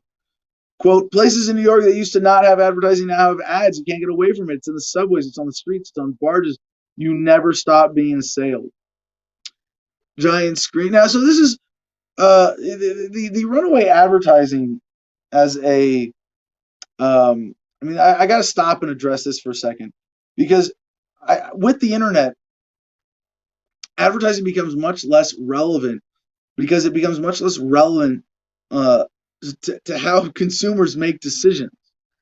If I'm deciding what new electric chainsaw to buy, I'm not thinking about what ad did I see last. I'm going to be reading the reviews on Amazon. Now, ads can still do more to drive behavior, to create a sense of a need that wasn't there, to play off of people's insecurities and fears and things like that. I'm not saying that advertising will forever be useless, but there is a cost to advertising in terms of the value of public spaces. That where do we see obscene advertising, like in this example, subways, government public transit systems, where there's no competition, and government running that system isn't really accountable to its customers in terms of creating a pleasant environment or experience that's free of the assailant advertising. So they're going to be able to they're going to try to sell every square inch that they can. And now there are a lot of reasons why we're getting to this weird state of saturated advertising. But and there I don't know where this goes for certain public spaces. It may be that there is a higher intensity for advertising. But even like look at your screen, look at online. Reading the news, there are ads, or I have ad blocker on my thing, but my browsers. But you still see ads built into content as well. And I think it's improving. It has to get smarter over time. But the pricing in of the devaluation of quality of life due to excessive advertising is going to be priced in eventually. And that might be only in private spaces that you go, okay, well, I'm in, you go to, and it's kind of already the case. Like you don't see ads in restaurants. I mean, yeah, limited, but where that environment is valued and it's a private space, there generally is a scaling down of that sort of in your face commercialization. Apparently, Mercedes is on comment, so get them coming. You can call in as well, I think, or try to. I'm not sure, but at least comment on the YouTube stream or Facebook or Telegram. Or, I'm sorry. Hi. I'm Hey, gonna Mercedes, Hi. putting a sub on screen. All I wanted to do was watch backstage today, and then CJ had technical issues, and now here I am. So I popped on because comments. There's a theological debate kind of going on. I don't know if you can see comments on your screen, but there's an Angela in the comments, and she has been saying some interesting things. Well, but there is an actual relevant comment that just popped up. Healthy disrespect for authority said that's what ad blockers are for. Yeah. They don't always work. Yeah, they're not 100%, but like I said, that's why I have one. And I'm like, now I'm thinking, hold on, you gave me an idea, right? What if you get the Facebook glasses and they've got, you can program an ad blocker onto your glasses. I know this is freaky. It'd probably be weird visually. Honestly, but it's not, though, because they already have the cochlear, which is to help deaf people hear. So it's not like they're not already playing with how people's brains are already functioning and translating outside stimuli. So eventually we could just have an implanted chip in our brain, and I think I'm thinking my internet walking kind of through wonky Times Square. Sorry, you were breaking up for a second there. I didn't mean to interrupt. But like, imagine if you're walking through Times Square where it's video billboards and lights and shit everywhere, right? If you get seizures and that shit is going to give you a seizure in order to walk through Times Square, you want glasses that look up and every screen is either grayed out or just a beautiful nature scene. I mean, how cool would that be if you could wear glasses that you walk around a city? I know this is probably not practical. Like rose-colored glasses, Adam? Is that? Yeah, right. Rose-colored glasses. No, that you walk around a city and every advertisement that you see is replaced with a babbling brook in a forest scene in the most beautiful, calming nature, just beautiful nature screensaver shots everywhere. How much does that change your life? Does that make you healthier and happier? Does that reduce the stress and anxiety to just block those out of your visual? Like you could do that. Like we have the technology for that right now. Not available to consumers, obviously, but on the verge. It's already happening because we have smartphones and we are always looking down instead of out around us. We're more concerned with what's going on somewhere else and what's going on. But so I'm just gonna walk around with my phone with a nature scene and let it like direct. It's gonna be Google Maps and porn, and that's all I'm ever gonna see unless I go like this. Oh, hi, how's it going? Right? I mean, honestly, you already live in the nature scene, so why not just view it through? But yeah, I'm gonna let you go ahead and get back to it. Go away now, and you can I'll do comments. I can't pull up links because I don't have them. And oh no, my assistant's gonna come bother us. So good luck. All right, thank you, Mercedes. Yeah, no, and this is kind of funny, like a marginal dystopian theorizing, but like, hey, get $10,000, go buy 10 acres in the woods like this, and have your own paradise. Don't fight the system, build a new one, right? Nick Burial, read a new book called Chatter by Ethan Kross, breaks down the psychology of talking to yourself and nature healing us. I think we covered something about the new science saying that you should talk to yourself in third person, right? Hey, Adam, good show today. Hey, Adam, way to roll with CJ dropping out for technical difficulties. That giving yourself like the creating. Remember, there's like different levels of consciousness that exist simultaneously. That you have, the thinker and you have the sensor, you have the thinker, and you have the observer. And some say like id, ego, super ego. But like that super ego being able to separate as the observer part of your brain, not you. Like, are you your thoughts or are you the consciousness that evaluates your thoughts? Yeah. Meditate on that for a while, see where that gets you. All right, back to dystopian Manhattan. Let's see about advertising. So giant screens are nothing new, of course, but New York's streetscape had been permeated as never before with twitchy, adhesively catchy LEDs, a trend that has only accelerated during the pandemic, with the Metropolitan Transportation Authority announcing last summer the addition of 9,000 screens broadcasting COVID-relevant safety information. How nice would it be to block out all the fear-mongering? Another quote, Ben Kaios, a city council member who represents Manhattan's East Side, said, there's advertising everywhere and it's a bit of a sensory overload. Yeah, no shit. He's talking, who represents Link NYC, which is the network of 1,800 sidewalk kiosks around the city providing free Wi-Fi, as well as block after block of eye-level digital content, is pushing the boundary when it comes to the amount of advertising people are willing to take.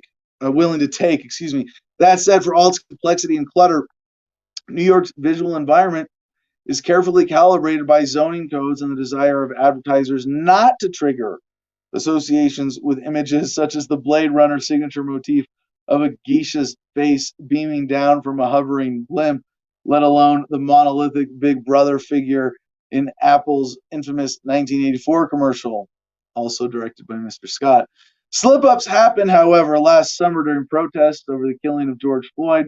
Marchers who had gathered near Columbus Circle were shocked to see messages from a billboard overhead sternly telling them to go home and don't be a criminal. Yeah. Wow. Frederick Joseph, a marketing and communications specialist, also the author of recently published New York Times bestseller, The Black Trend, said, quote, they were telling people that this isn't what George Floyd would want. Things like that. Yeah. Mr. Joseph was marching beneath the 32-foot high digital sign, the only such billboard facing Central Park, and was shocked to see the messages accompanied by the face of Governor Cuomo, along with a misleading Twitter handle. The Moynihan Group, real estate developer that owns the billboard, did not answer several calls. There was a countdown basically saying how much time before you were past curfew, and when it got to like 10 minutes before, people started running. It felt like something out of the Hunger Games or Blade Runner. Yeah. Not all of the resemblances to the movie are nightmarish. Its retro noir look has inspired copycats, including Anthony Bourdain, who before his death planned to open a Blade Runner-inspired Asian night market on the west side of Manhattan, and Ralph Simmons, whose 2018 menswear show on a steamy neon-lit night under the Williamsburg Bridge featured models in monk-like cocoon coats carrying clear plastic umbrellas. Indeed, one of the subversive triumphs of Blade Runner is making techno-fascist dystopia seductive. Says James Sanders, the author of Celluloid Skyline, New York and the Movies, quote, it's supposed to be terrible, but of course it's mesmerizing. Blade Runner originally spoke to a terror that white middle-class culture was going to be overrun by foreigners. Some parts of Midtown are incontestably gloomy, such as along Lexington Avenue in the 40s, where mannequins seem to outnumber humans. Space-helmeted bicyclists swerve around heaps of garbage, and like a jellyfish glowing undersea, any gleam of life only underscores the vacuum.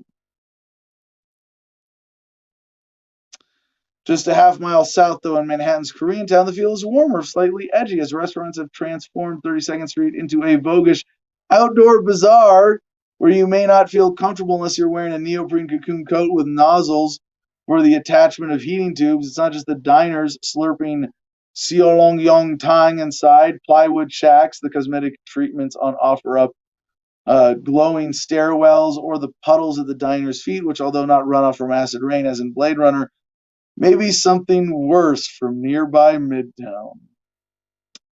Yeah. So, skipping ahead here,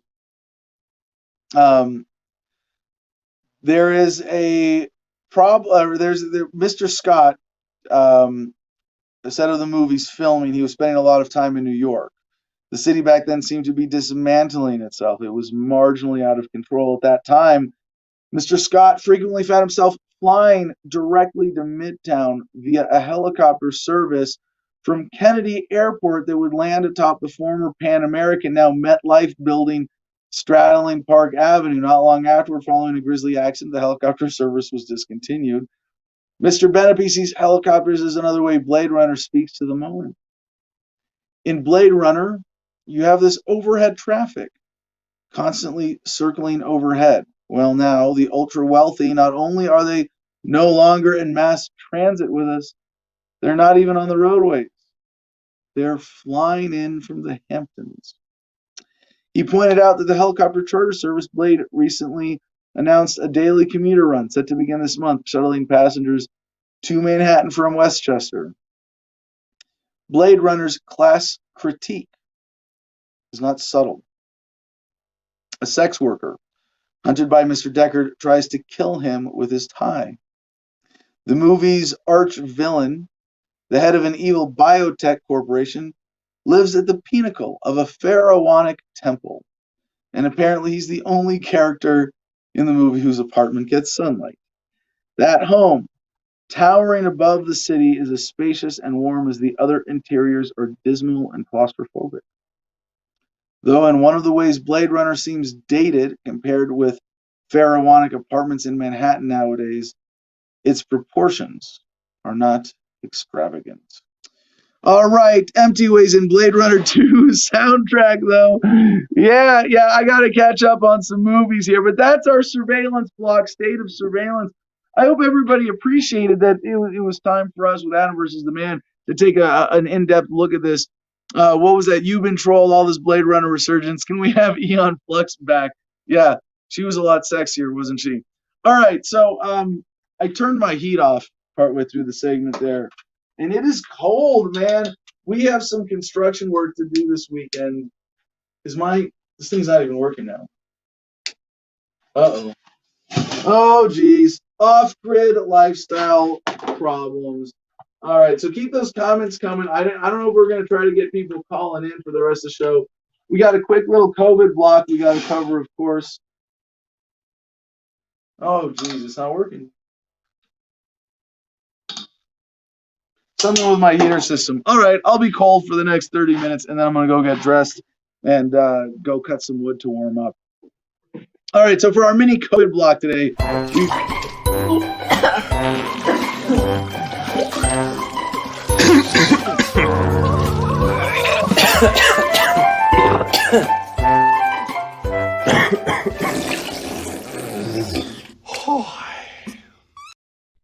this is not at all medical advice, dude, but I totally heard that if you smoke pot, you can't get COVID.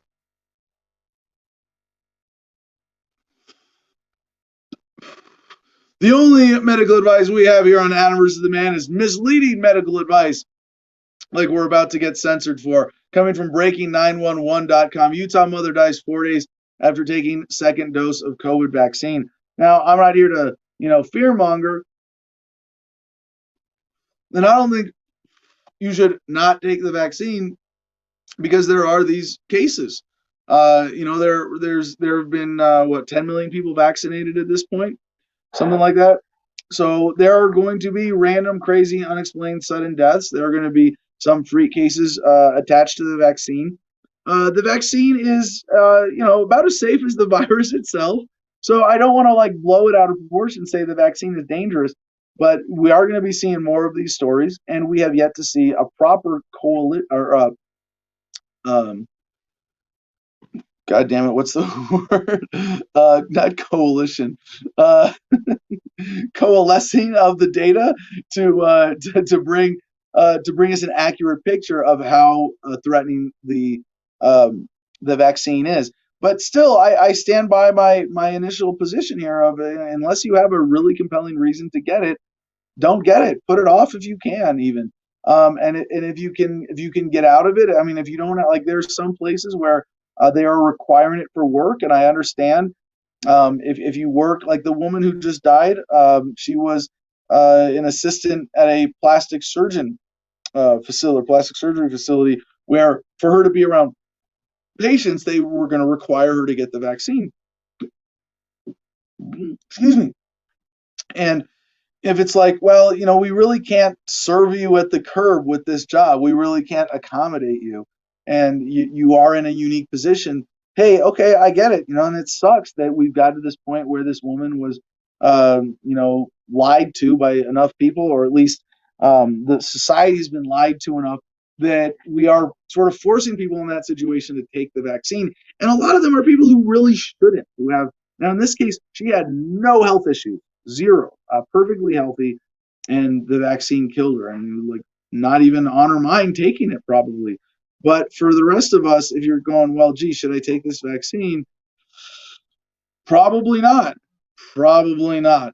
Um, Also, in COVID related news, federal authorities question HPD's vehicle purchases with CARES Act funds. This is Honolulu. Yeah. Federal officials are questioning how the Honolulu Police Department spent $16.5 million in CARES Act funds, including by purchasing 40 ATVs before the pandemic. The department had 26 working ATVs. The federal funds allowed HPD to beef that up to 66. Yeah, of course, when the money goes out from the federal government, and this is like the smallest, they're going to put up stories like this where they caught people and say, look, we have accountability for all of this $1.9 trillion we're giving out to the American. No, they don't. I mean, they do. They know where it's going. They know when they can, let it kind of go astray and then catch it and make it look like, oh, of course, the government is keeping track of all this money.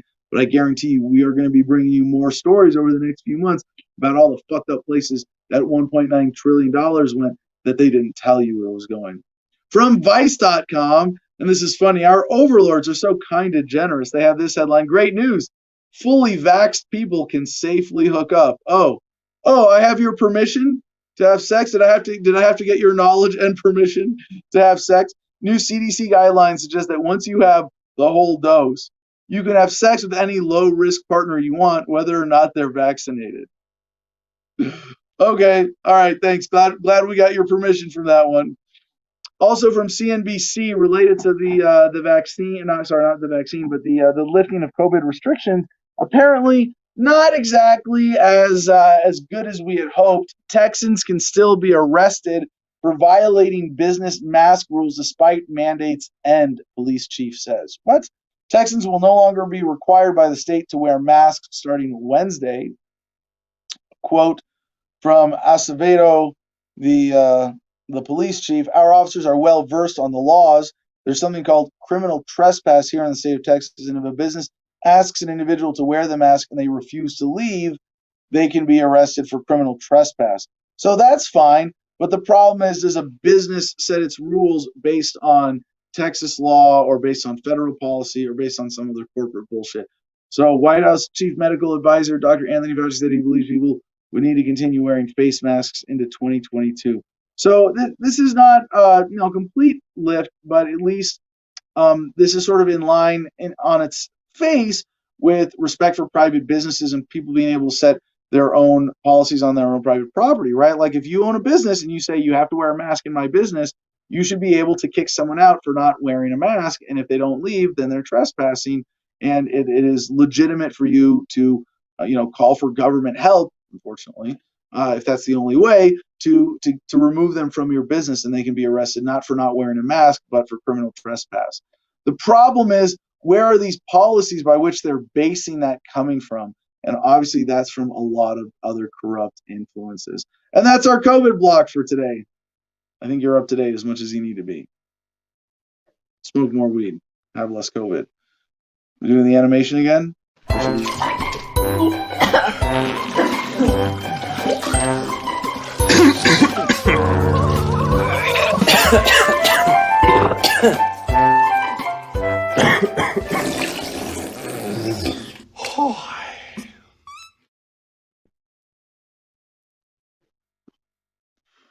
Oh, the music stopped. Excuse me. Back to the headlines. From Bloomberg via Yahoo, Warren Buffett becomes sixth member of $100 billion club. Oh, whoops. I meant to include this in the COVID block. Yeah, because, the rich have gotten a lot richer lately, and it's not a coincidence, and it's coinciding with the timing of COVID. Warren Buffett has been a fixture at the top of the world's wealth rankings for decades, but in recent years, he slipped down the list as tech fortune soared and his hot hand cooled. Now at 90, his net worth has blown past $100 billion. The Berkshire Hathaway Incorporated chairman's wealth jumped on Wednesday to $100.4 billion, according to the Bloomberg Billionaires Index. That makes Buffett the sixth member of the $100 billion club, a group including Bezos, Musk, and Bill Gates. The clan's combined fortunes have grown rapidly, fueled by government stimulus, central bank policy, and the surging equity market. With the $1.9 trillion COVID clearing its final congressional hurdle on Wednesday, adding $3 trillion or so in stimulus, Washington has already dispersed. That's adding to $3 trillion in the past year. So, in terms of the economic consequence of government spending around COVID, we are nowhere near the end. $3 trillion so far. Now, 1.9 trillion on top of that is just starting to flow. Okay, Berkshire, the source of virtually all of Buffett's wealth, has had a fast start to 2021. The firm's A shares are up 15%, outpacing the 3.8% gain of the S&P, helped by Buffett's recent push to spend record amounts buying back Berkshire's own stock. A notable shift for investors prefer to use the $138 billion cash pile to buy other businesses or common shares. So I want, if someone wants to have more on this, I'd like to see more, about like how this article concludes. The staggering amounts accumulated by the ultra wealthy, $1.8 trillion by the world's 500 richest in 2020 alone, highlights the K-shaped recovery that's taking place as the U.S. emerges from the pandemic. While millions of disproportionately poor, working class, and minority people remain unemployed, the rich have seen incomes and net worth levels jump thanks to a buoyant stock market and rising home prices. Meanwhile, more than 8 million Americans, including many children, fell into poverty in the second half of last year, according to an analysis by the University of Chicago economist Bruce Meyer. University of Notre Dame's James Sullivan, blah, blah, blah. Buffett added $1.9 billion to his fortune on Wednesday as Berkshire Class A shares hit a record high, helping lead a second day of gains for the S&P 500. Yeah. Washington Examiner, red state bills to stop online censorship could backfire, conservative lawyers warn. And this is about Republicans looking to stop online censorship of conservatives, but and this just reveals that they don't really care about challenging corporatism. Instead of going, hey, let's protect Gab and Parler, they're saying let's force Facebook and Twitter to moderate their content a certain way. No shit, it's going to backfire on them. From USA Today, an important victory for the First Amendment. Iowa journalist Andrea Sahuri acquitted in rare trial of reporter. Andrea Sahuri, the Iowa journalist who was arrested as she reported on racial justice protests last summer, was found not guilty in a case that drew widespread condemnation from journalism and free press organizations.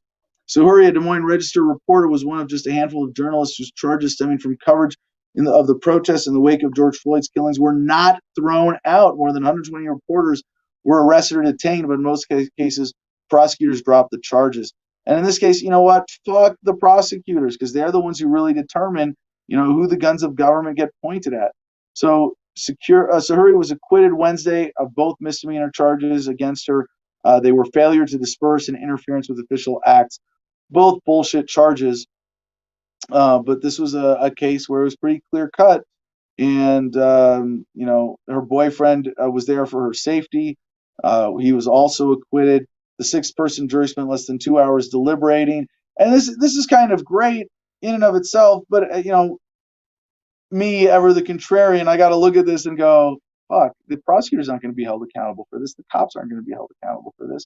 This doesn't put an end to this abuse. It just saves these one people the final step, or it saves these two people the final step of their punishment. They were arrested, they were processed, they were detained. They had to go through this whole legal process, and now they won't face the consequences of convictions for 2 misdemeanors on top of all of that. Ghost towns of Fukushima remain empty after decade-long rebuild from Bloomberg laid waste by nuclear disaster a decade ago. Japan's Fukushima is still struggling to recover, even as the government tries to bring people and jobs back to former ghost towns by pouring in billions of dollars to decontaminate and rebuild. Do I have to point out all the failures of government in this story? No. Next, Ladue Times-Mirror. Sterling man charged with assaulting protesters at Trump Golf Club donates $3,000 to NAACP Scholarship Fund. Now, this is actually a really cool story of settling a dispute outside of government, or at least mostly. And yeah, they're talking. It's a Trump supporter, and this is it's blowing on them. Like, I might give you COVID. That it was that personal assault violation, and so there were two defendants in the case. So who suggested the idea? Then, well, let's see. I want to get the roles right in this. Raymond Deskins, 61 of Sterling, provided the check through his attorney to Monday to Michelle Thomas, president of the NAACP Loudoun branch. She thanked the two defendants in the case for suggesting the idea that $3,000 will help provide scholarships to a graduating senior at each of the 17 high schools. As she said, helping kids achieve their college dreams is a great way to respond to bad with good. Last November, video circulated on social media after Deskins, not wearing a mask, forcibly blew on two women. I don't know why they're calling them the two defendants. I guess two victims really would be the right term here. That's what got me tripped up here. But according to the authorities, law enforcement did not witness the incident. Last November, video circulated on social media after Deskins, not wearing a mask, forcefully blew on two women outside the golf course. He wore a then President Donald Trump shirt and an inflatable pool tube bearing the president's likeness around his waist. Yeah, it's pretty goofy look. According to authorities, law enforcement did not witness the incident, and the video did not capture the whole interaction. So the LCSO conducted an investigation on the scene, during which both parties were advised to seek a citizen-obtained warrant, blah, blah, blah. So as Kathy Baynett, who filed the complaint, along with Patricia Radzegi, said, we had to do all the work ourselves. We had to be the victims of the crime. We had to be the law enforcers of the crime. It was pretty unpleasant. But they were wearing masks, protesting outside Trump National Golf Course 2 weeks after Biden was elected. Face was serving up to a year in jail and paying a $2,500 fine. Months later, Deskins accepted a recommendation by Bennett and Radzegi to make a donation to the NAACP instead. So this was really cool. And I think, as just an example of people sort of working around government to get at least some kind of justice, I think it's a great example. And it shows that, like even in a case like that where someone has wronged you and you can say, hey, you assaulted me, I've got video footage, I could call government against you and use that violence and really fuck you up. But hey, let's do the justice thing instead. How about that? Reach out to people if you find yourself in any situation relevant to an incident where that's a possibility, and it's going to take power away from government. It's going to serve your community better. It's going to create value instead of destroy value, and get us a lot closer to justice and really restorative community-based justice systems as opposed to punitive government ones. CNBC, here are the states with the longest and shortest life expectancies according to the CDC. Bullet points: if you're born in the American South, the chances of living a long life aren't as high as the rest of the U.S. The findings published Thursday examined state-level death and population estimates from 2018. Americans are expected to live an average of 78.7 years, though women were more likely to outlive men by 5 years nationwide. So let's see. Where's the? It doesn't have the actual list. Anyway, you can look it up. You can find it from the link in the notes, which, by the way, are available exclusively at t.me/Adam versus the man. Fun story from LifeSiteNews.com. I don't cover a lot of gossip like this, but this is my friend Milo Yiannopoulos, and I read this interview. I'm not going to read the whole thing on the air, but if you want to check it out, it's a fun one. Activist Milo Yiannopoulos is now ex-gay, consecrating his life to St. Joseph. I don't really believe for a second that this isn't all some publicity attention-getting stunt, but very interesting one to follow. Fun read. As he said, secular attempts at recovery from sin are either temporary or completely ineffective. Salvation can only be achieved through devotion to Christ and the works of the Holy Catholic and His Apostolic Church. Now, if you're wondering why this is a big deal, Milo Yiannopoulos is not just ex-gay and sodomy-free. He's the guy who was extremely outspoken because he, as he said, when I used to kid that I only became gay to torment my mother, I wasn't entirely joking. Of course, I was never wholly at home in the gay lifestyle. who could be, and only leaned heavily into it in public because it drove liberals crazy to see a handsome, charismatic, intelligent gay man riotously celebrating conservative principles. And I know from my personal talk, I think with him, and I've hung out with Milo at a couple of events. I think he's a lot more libertarian than he lets on, and is really doing a lot of what he's doing for the shock jock kind of value out of it. I don't think this is any different. Military Times, good news for militarytimes.com. Trust in the military is dropping significantly, new survey suggests. Well, because the military is an anti-freedom, anti-American institution, the less Americans trust it and recognize that it's really just the enforcement wing of our criminal government, the better.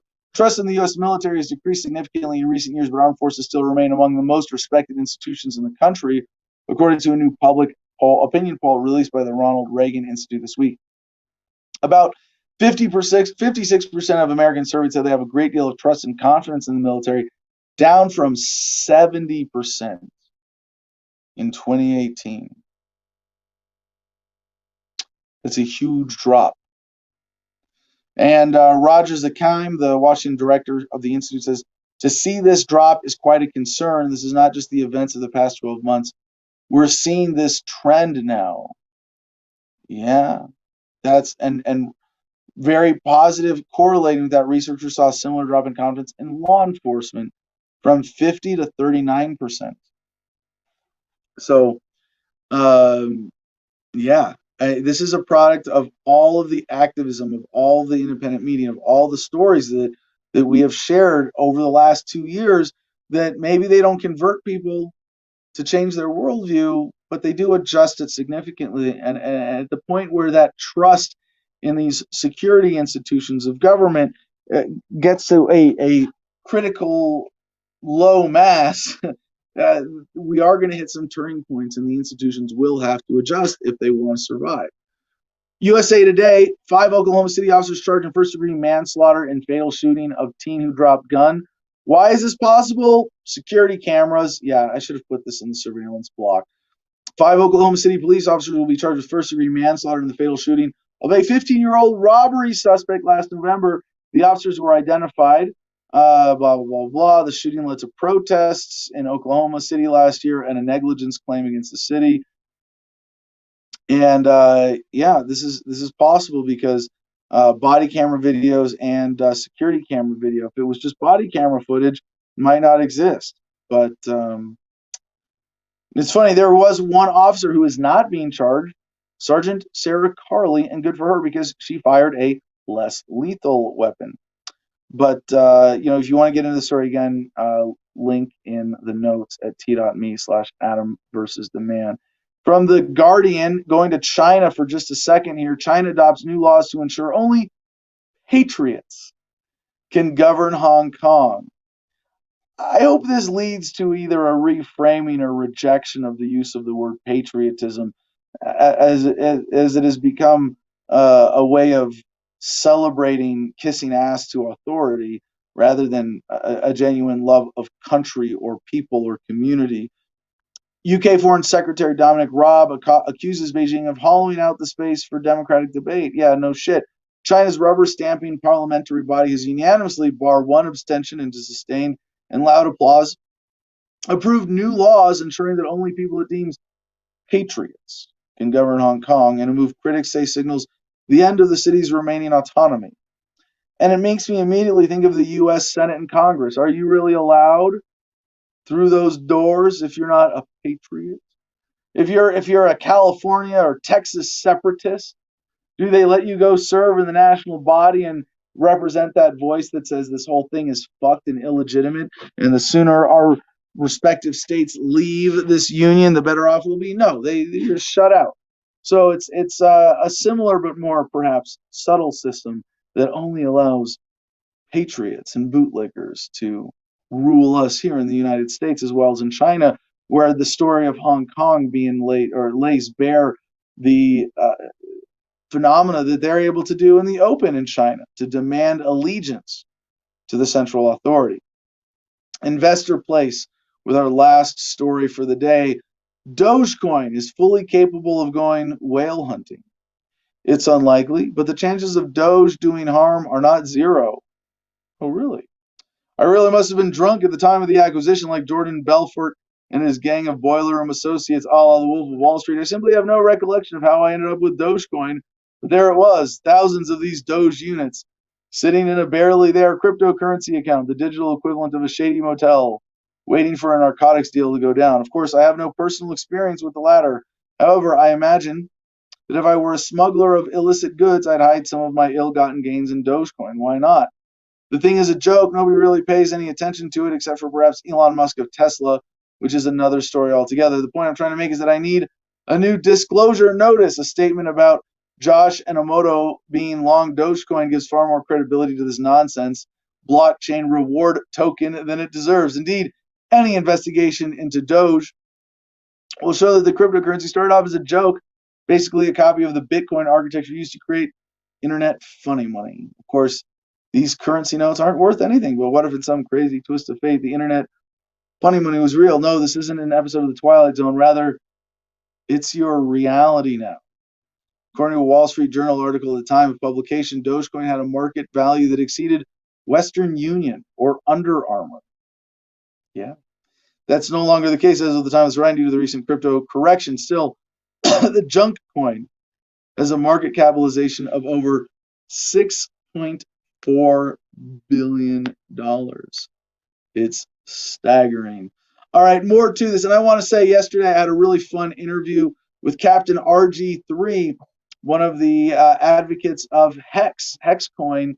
And it does look like finally there's another legitimate attempt, at least, to challenge Bitcoin.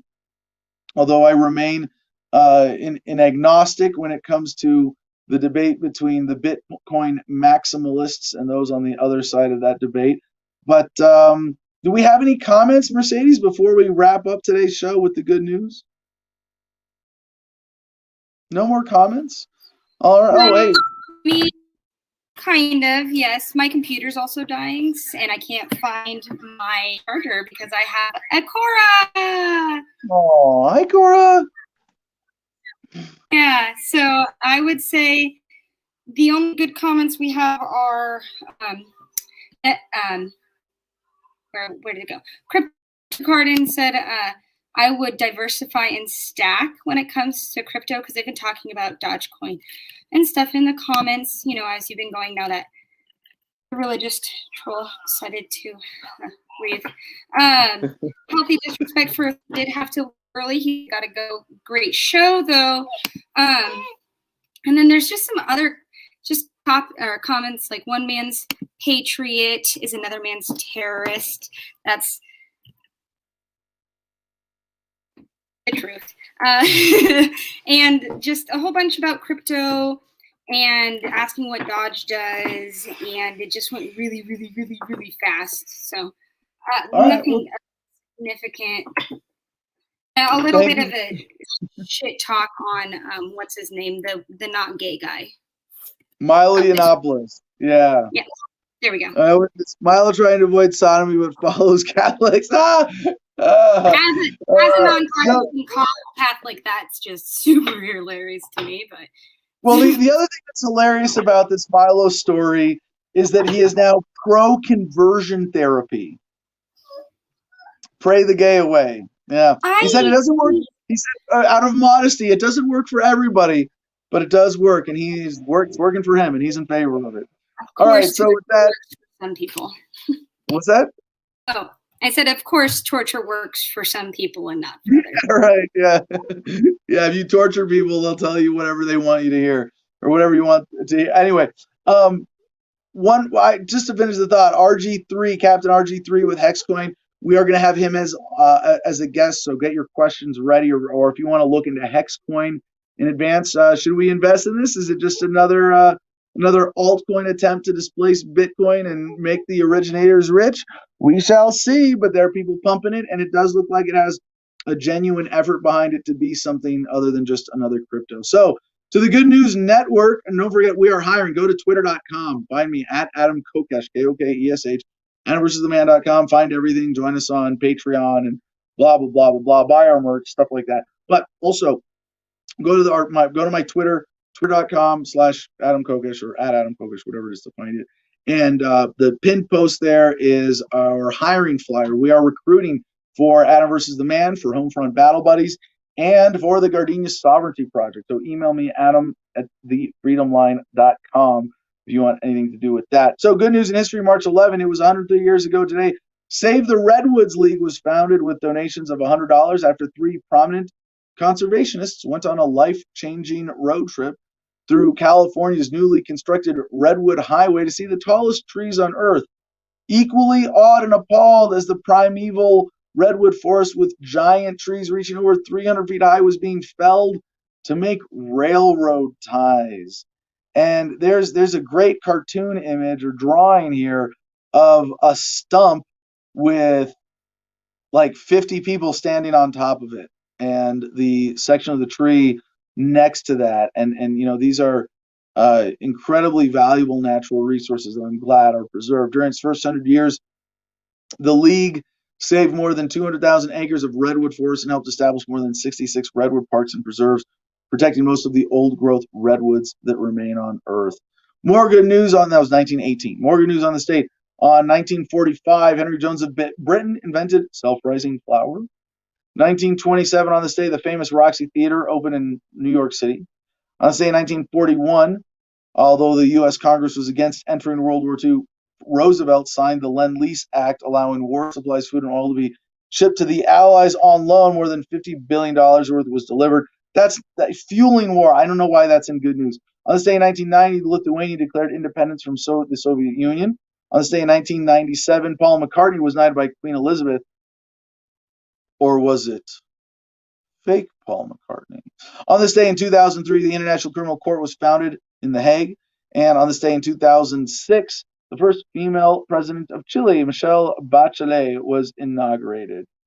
And on this day in 1985, Mikhail Gorbachev became leader of the Soviet Union. And with that, peace and love, y'all. Choose happiness and be excellent to each other.